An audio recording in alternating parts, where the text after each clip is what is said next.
Cá fizemos também referência ao comunicado final, foi assinado por cerca de 80 Estados e reafirmou este compromisso com a integridade territorial da Ucrânia, sublinhando ainda a necessidade de diálogo entre as partes para se encerrar o conflito. Mas, como já fez aqui referência ao Wellington também, a Rússia não esteve. Existe unanimidade em tudo isto? Bem, vai depender dos pontos de vista e dos argumentos a serem apresentados para este ponto de vista, mas vamos tentar ver aqui em termos numéricos.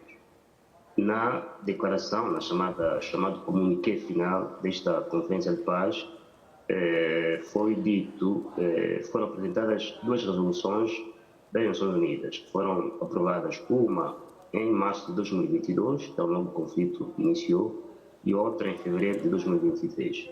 E ambas as resoluções que condenaram a invasão da Rússia contra a Ucrânia tiveram um apoio substancial. As duas tiveram uma aprovação de cerca de 140 Estados, membros das Nações Unidas. Já com base nisso, se olharmos para os Estados que participaram desta conferência e das que assinaram o comuniqué final, há uma redução significativa, porque, como disseste bem, cerca de 80 Estados que assinaram esta declaração e muitos deles até, mesmo estando presentes na reunião, não assinaram a declaração final. No caso concreto, os principais Estados dos BRICS, e também México e outros Estados que não fazem parte dos BRICS. Aliás, enfim, a China nem sequer enviou sequer um emissário nesta conferência. O Irão também não enviou nenhum emissário para esta conferência.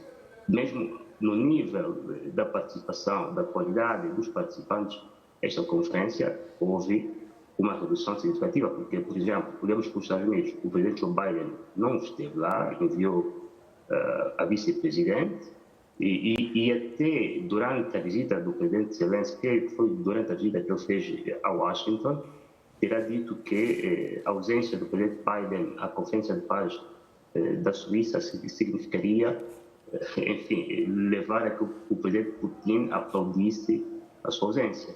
No que toca aos países africanos, 11 países africanos participaram desta conferência e apenas 3 chefes de Estado é que estiveram lá.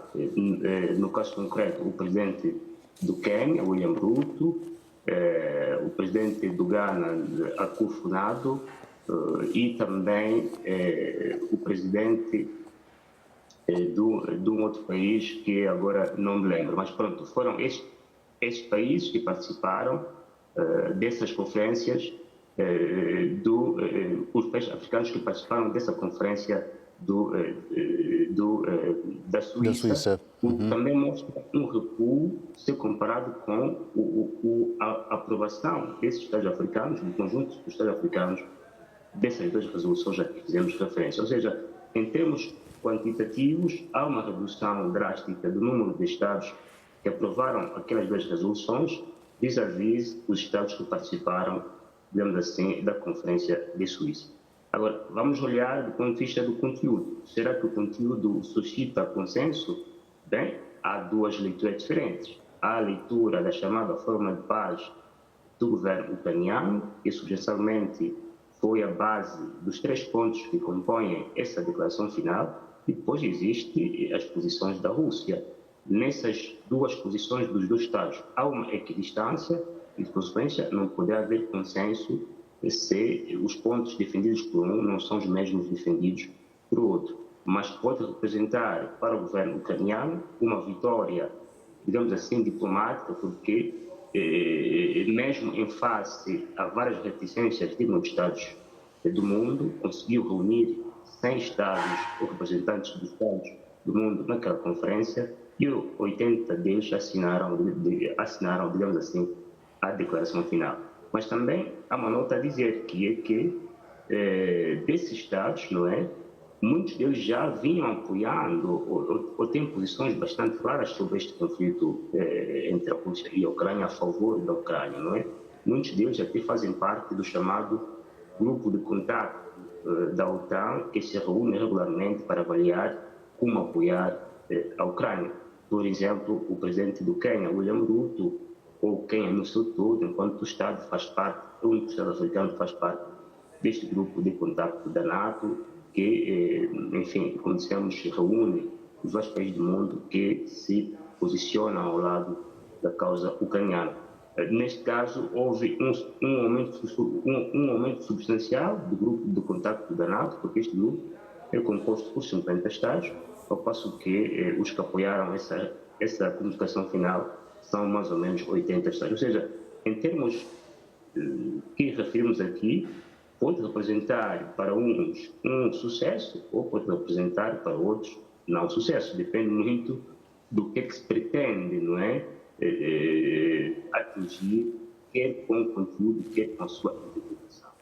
Agora, relativamente às notas finais e as críticas relativas à não participação da Rússia, fui ver que o comunicado teve este cuidado de reconhecer, numa das suas notas, que uma negociação de paz deve envolver a participação de todas as partes. Isso já é um dado positivo. E mais ainda, disse depois na nota abaixo que vai ser realizada uma outra conferência, mas já, do que eu entendi, já não será baseada na fórmula da Ucrânia, mas sim na Carta das Nações Unidas. Se isto acontecer, vai marcar um ponto de viragem, eventualmente, na participação de mais Estados do mundo, para que possam levar, enfim, as partes a negociarem não mais com base em posições próprias, mas sim com base numa carta, que é a Carta das Nações Unidas. Se isto acontecer, vai ser um dado positivo. Mas também, uma outra chave de leitura tem a ver com o facto de que esta conferência acontece momentos antes do emprego maciço dos equipamentos militares novos que a Ucrânia recebeu.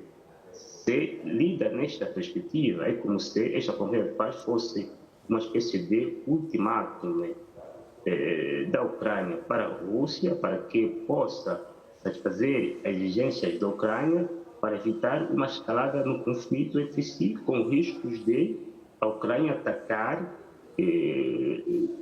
posições militares russas dentro do território russo. Ou seja, pode também suscitar essa interpretação de uma espécie de ultimátum, entre aspas, à Rússia, para que recue das posições que defende, a fim de haver espaço para uma negociação política e diplomática entre os dois, e que, na ausência desta abertura, então, a Ucrânia, uma vez legitimado por esses 100 Estados do mundo, tem, mesmo assim, o direito de repostar e implicar o ataque de posições militares russas dentro do território russo. Ou seja, é uma conferência mais simbólica, mesmo nas palavras dos vários representantes do mundo ocidental, lê-se e percebe-se isso, que é uma conferência mais simbólica de angariação de uma espécie de apoio diplomático à causa ucraniana e não tanto uma conferência de paz em si, até porque os pontos que compõem essa declaração